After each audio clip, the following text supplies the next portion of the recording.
ഈ ഹൃദ്രോഗത്തിനുള്ള ഒരു സാധ്യത നമുക്ക് നേരത്തെ നിർണ്ണയിക്കാനായിട്ട് സാധിക്കും? അതിനെന്തെങ്കിലും പരിശോധനകൾ ചെയ്യാൻ സാധിക്കും? ഒന്ന് നമ്മുടെ ഈ നേരത്തെ പറഞ്ഞ കാര്യങ്ങൾ, പ്രഷർ, ഷുഗർ, അതെല്ലാം, കൊളസ്ട്രോൾ, അതെല്ലാം ചെക്ക് ചെയ്യാം. ബ്ലഡ് പ്രഷർ സാധാരണയായി 140-90 താഴെ ആയിരിക്കണം. ഷുഗർ ഫാസ്റ്റിങ്ങിലാണെങ്കിൽ ഒരു 100 അതിൽ താഴെയായിരിക്കും. ആഹാരം കഴിഞ്ഞതിന് ശേഷമുള്ള ഷുഗറാണ് നോക്കുന്നതെങ്കിൽ ഒരു 140 താഴെ നിൽക്കണം. 100-നും 126-നും ഇടയ്ക്കാണ് ഫാസ്റ്റിംഗ് ബ്ലഡ് ഷുഗർ എങ്കിൽ നമ്മളതിനെ ഇമ്പയർഡ് ഫാസ്റ്റിംഗ് ഗ്ലൂക്കോസ്, അതായത് അവർക്കൊരു പ്രമേഹ രോഗം വരാൻ സാധ്യതയുള്ളൊരു വ്യക്തിയായിട്ട് കണക്കാക്കും.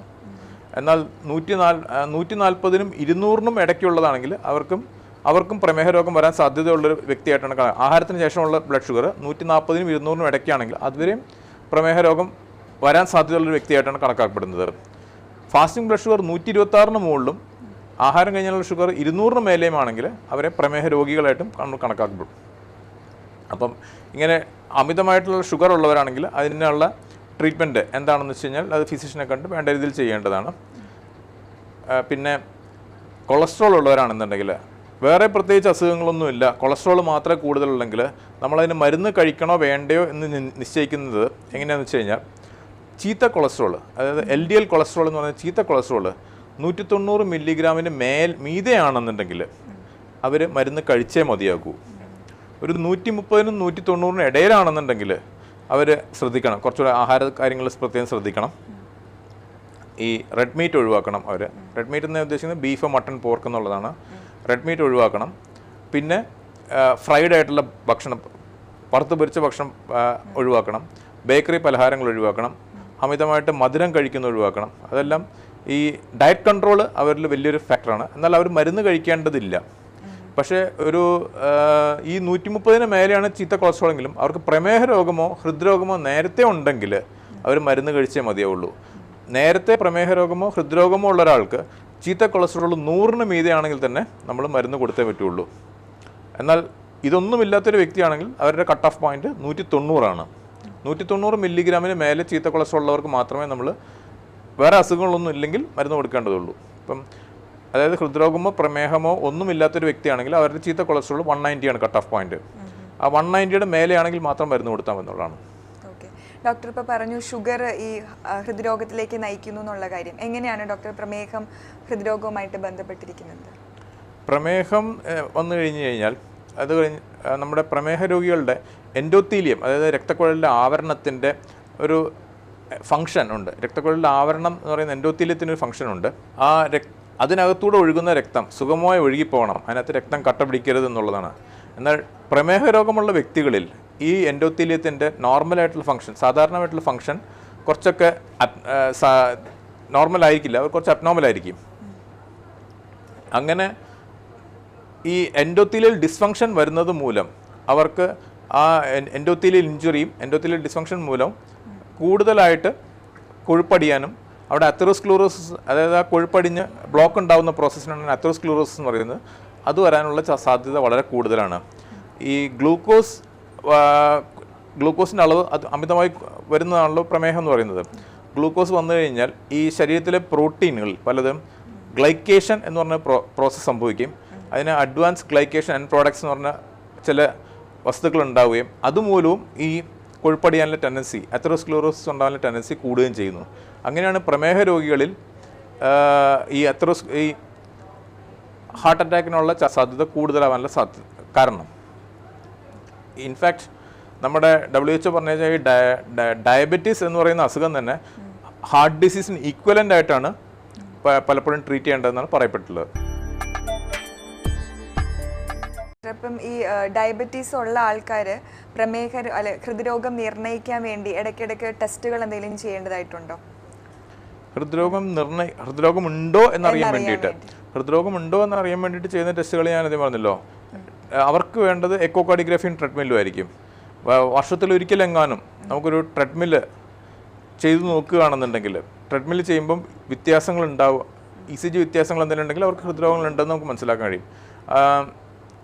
ഈ പ്രമേഹ രോഗികളുടെ പ്രത്യേകത എന്ന് വെച്ച് കഴിഞ്ഞാൽ അവർക്ക് പ്രത്യേകമായിട്ട് നെഞ്ചുവേദന അഥവാ സിംറ്റം നെഞ്ചുവേദന ഹാർട്ട് അറ്റാക്ക് അല്ല ഹാർട്ടിൻ്റെ അസുഖം ഉണ്ടെങ്കിൽ പോലും അവർക്ക് നെഞ്ചുവേദന ഉണ്ടാകണം എന്ന് നിർബന്ധമില്ല. അവർക്ക് സൈലൻ്റ് ആയിട്ടുള്ള ഹാർട്ട് ഡിസീസ് വരാനുള്ള സാധ്യത വളരെ കൂടുതലാണ്. അങ്ങനെയുള്ളവരിൽ നമുക്ക് ഇ സി ജി എടുക്കുമ്പോഴോ അല്ലെങ്കിൽ ഈ ട്രീറ്റ്മെൻറ്റ് ടെസ്റ്റ് ചെയ്യുമ്പോഴോ ആണ് ഇവർക്ക് ഈ ബ്ലോക്ക് ഉണ്ടാവാനുള്ള രക്തക്കുഴലുകളിൽ തടസ്സം ഉണ്ടാവാനുള്ള സാധ്യതയുണ്ട് എന്ന് നമ്മൾ മനസ്സിലാക്കുന്നത്. ഓക്കെ, ഈ ഹൃദ്രോഗത്തിന് പാരമ്പര്യം എന്നുള്ളൊരു ഘടകം, അതായത് അച്ഛനമ്മമാർക്ക് ഹൃദ്രോഗം വന്നവരാണെങ്കിൽ മക്കൾക്ക് അതിനുള്ള സാധ്യതയുണ്ടോ ഡോക്ടർ? തീർച്ചയായും അച്ഛനമ്മമാരിൽ ഹൃദ്രോഗം ഉണ്ടെന്നുണ്ടെങ്കിൽ, അതായത് ഒരു ഫസ്റ്റ് ഡിഗ്രി റിലേറ്റീവ്, അച്ഛനമ്മമാർ എന്ന് മാത്രമല്ല ഫസ്റ്റ് ഡിഗ്രി റിലേറ്റീവ്, സഹോദരൻ അങ്ങനെയുള്ള ഫസ്റ്റ് ഡിഗ്രി റിലേറ്റീവ് ആരെങ്കിലും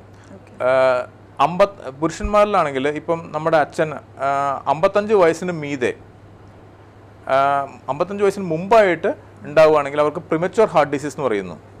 അതായത് സ്ത്രീകളിൽ 65 വയസ്സിന് മുമ്പ് ഹാർട്ട് ഡിസീസ് വരികയാണെങ്കിൽ അതിന് നമ്മൾ പ്രിമച്വർ ഹാർട്ട് ഡിസീസ് എന്ന് പറയുന്നു. ഇപ്പോൾ നമ്മുടെ അച്ഛനോ അമ്മയ്ക്കോ അല്ലെങ്കിൽ ഫസ്റ്റ് ഡിഗ്രി റിലേറ്റീവ്സിന് ആർക്കെങ്കിലും പ്രിമച്വർ ഹാർട്ട് ഡിസീസ്, അതായത് പുരുഷന്മാരിൽ 55 വയസ്സിന് മുമ്പും സ്ത്രീകളിൽ 65 വയസ്സിന് മുമ്പും വന്നിട്ടുണ്ടെന്നുണ്ടെങ്കിൽ അത് നമുക്ക് വരാനുള്ള സാധ്യത വളരെ കൂടുതലാണ്. അതായത് family history of first degree റിലേറ്റീവിലുള്ള ഒരു പ്രിമച്വർ ഹാർട്ട് ഡിസീസ് ഉണ്ടെന്നുണ്ടെങ്കിൽ അവർക്ക് ഹാർട്ട് അറ്റാക്ക് വരാനുള്ള സാധ്യത വളരെ കൂടുതലായിരിക്കും. ഓക്കെ, ഇതിൻ്റെ ഒരു ചികിത്സാ രീതികൾ എന്തൊക്കെയാണ് ഡോക്ടർ? ഈ ഹൃദ്രോഗത്തിന് നമ്മൾ സാധാരണയായിട്ട് എന്തൊക്കെ ചികിത്സാ രീതികളാണ് ചെയ്യുന്നത്? ചികിത്സാ രീതികൾ എന്ന് പറയുമ്പോൾ നമുക്ക് ആദ്യം എങ്ങനെ പ്രിവെൻഷൻ എന്നുള്ളത് തന്നെയാണ് ആദ്യത്തെ പോയിന്റ്. അത് ഞാൻ ഓൾറെഡി പറഞ്ഞു. സ്മോക്കിങ്ങിൻ്റെ കാര്യം പറഞ്ഞു കഴിഞ്ഞു. കൊളസ്ട്രോളിൻ്റെ കാര്യവും എപ്പോഴാണ് കൊളസ്ട്രോളിന് മരുന്ന് കഴിക്കേണ്ടതെന്ന് പറഞ്ഞു കഴിഞ്ഞു. പ്രമേഹ രോഗത്തിൻ്റെ ട്രീറ്റ്മെൻറ്റും അപ്രോപ്രിയേറ്റുള്ള ട്രീറ്റ്മെൻറ്റ് എടുക്കണം എന്നുള്ളതും പറഞ്ഞു കഴിഞ്ഞു. പിന്നെ മരുന്നുകൾ കഴിക്കുന്ന പ്രഷറിൻ്റെ മരുന്നുകളും എല്ലാമാണ്. ഇതാണ് നമ്മുടെ പ്രതിരോധത്തിന് വേണ്ടി നമ്മൾ ചെയ്യുന്ന കാര്യങ്ങൾ. ഇതെല്ലാമാണ് നമ്മുടെ ചികിത്സകൾ ചെയ്യുന്നത്. കൊളസ്ട്രോളിന് വേണ്ടി കൊളസ്ട്രോൾ കുറയ്ക്കാൻ വേണ്ടി കൊടുക്കുന്ന സ്റ്റാറ്റിൻ മരുന്നുകൾക്ക് കൊളസ്ട്രോൾ കുറയ്ക്കുക മാത്രമല്ല, ആ എൻഡോത്തീലിയം ഞാൻ പറഞ്ഞല്ലോ, രക്തക്കുഴലുകളുടെ ആവരണം, എൻഡോത്തീലിയത്തിൻ്റെ ഫംഗ്ഷൻ, അതായത് ആ രക്തക്കുഴലുകളുടെ ആവരണത്തിൻ്റെ ഫംഗ്ഷൻ, ആ എൻഡോത്തീലിയൽ ഫംഗ്ഷൻ ഇമ്പ്രൂവ് ചെയ്യാനും ഉള്ളൊരു കഴിവുണ്ട് സ്റ്റാറ്റിൻ ഗുളികൾക്ക്. അപ്പോൾ എൻ്റെ കൊളസ്ട്രോൾ കുറഞ്ഞു, അതുകൊണ്ട് ഞാൻ ഇനി മരുന്ന് കഴിക്കണോ എന്ന് പല രോഗികൾക്കും സംശയം ഉണ്ടാവാറുണ്ട്. പക്ഷേ ഒരു ഹൃദ്രോഗമുള്ളൊരു വ്യക്തിയോ അല്ലെങ്കിൽ പ്രമേഹ രോഗമുള്ള വ്യക്തിയോ ആണെന്നുണ്ടെങ്കിൽ അവരെ കൊളസ്ട്രോൾ കുറയുന്ന മാത്രമല്ല, അവരുടെ ഓവറോൾ എൻഡോത്തീലിയൽ ഫംഗ്ഷൻ, അതായത് ആ രക്തക്കുഴലുകളുടെ ഹെൽത്ത് മെയിൻറ്റെയിൻ ചെയ്യാൻ വേണ്ടിയിട്ട് സ്റ്റാറ്റിൻ മരുന്നുകൾ കഴിക്കാൻ തന്നെ ഞാൻ പറയും. എന്ന് വെച്ചാൽ അതൊരു ജീവിതകാലം മുഴുവൻ ഒരു ലൈഫ് ലോങ് കണ്ടിന്യൂ ചെയ്യേണ്ട മെഡിസിൻ. തീർച്ചയായും ഒരു ഹാർട്ട് ഡിസീസ് ഹൃദ്രോഗമുള്ള വ്യക്തിക്ക് സ്റ്റാറ്റിൻ മരുന്നുകൾ, കൊളസ്ട്രോളിൻ്റെ മരുന്നുകൾ തീർച്ചയായും അവർക്ക് ലൈഫ് ലോങ് കണ്ടിന്യൂ ചെയ്യാൻ തന്നെ വേണം. കാരണം ഒരിക്കൽ അവർക്കൊരു ബ്ലോക്ക് ഉണ്ടായി, ഒരു അറ്റാക്ക് വന്നു, രക്തക്കുഴലിൽ ബ്ലോക്ക് ഉണ്ടെങ്കിൽ നമ്മളിപ്പം ആൻജിയോപ്ലാസ്റ്റി ചെയ്തിട്ട് ആ രക്തക്കുഴലിലെ ബ്ലോക്ക് മാറ്റിയാൽ പോലും വേറൊരു ഭാഗത്ത് പിന്നെയും വന്നുകൂടായി, അവർക്ക് ഇനി വരാനുള്ള ടെൻഡൻസി വളരെ കൂടുതലായിരിക്കും, ഇനിയും വന്നുകൂടായികയില്ല. അതുകൊണ്ട് ആ ഓവറോൾ എൻഡോത്തീലിയൽ ഫംഗ്ഷൻ മെയിൻറ്റെയിൻ ചെയ്യാനും ഇനി പുതിയൊരു ബ്ലോക്കുകൾ ഉണ്ടാവാതിരിക്കാനും വേണ്ടി അവർക്ക് ലൈഫ് ലോങ് സ്റ്റാറ്റിൻ മരുന്നുകൾ അഡ്വൈസ് ചെയ്യുന്നതാണ്. ഓക്കെ ഡോക്ടർ, ഇപ്പോൾ ആദ്യം ഹൃദ്രോഗത്തിനുള്ള കാരണങ്ങൾ പറഞ്ഞപ്പോൾ പുകവലി എന്നൊരു കാര്യം പറഞ്ഞു. അതേപോലെ മദ്യപാനം എന്നുള്ളത് ഹൃദ്രോഗത്തിന് ബന്ധമുണ്ടോ ഡോക്ടർ? അമിതമായ മദ്യപാനം വന്നു കഴിഞ്ഞാലും ഹൃദ്രോഗത്തിൻ്റെ രക്തക്കുഴലുകളുടെ ബ്ലോക്കിനേക്കാൾ ഉപരി ഹൃദയത്തിൻ്റെ ഇടിപ്പുകളുടെ തകരാറുകൾ, അതായത് ഏട്രിയൽ ഫിബ്രിലേഷൻ എന്ന് പറഞ്ഞൊരു അബ്നോർമൽ ആയിട്ടുള്ള ഹാർട്ടിൻ്റെ ഒരു ഇടിപ്പുണ്ട്. അതായത് താളം തെറ്റിയുള്ളൊരു ഇടിപ്പാണ്, ഹൃദയത്തിൻ്റെ താളം തെറ്റിയുള്ളൊരു ഇടിപ്പിനാണ് നമ്മൾ ഏട്രിയൽ ഫിബ്രിലേഷൻ എന്ന് പറയുന്നത്. ഈ അമിതമായിട്ട് മദ്യം കഴിക്കുന്നവരിൽ വളരെ കോമൺ ആയിട്ട് കണ്ടുവരുന്നൊരു വേറൊരു പ്രോബ്ലമാണ് ഈ ഏട്രിയൽ ഫിബ്രിലേഷൻ, അഥവാ ഹൃദയമിടിപ്പുകളുടെ താളം തെറ്റിയുള്ള ഹൃദയമിടിപ്പ്.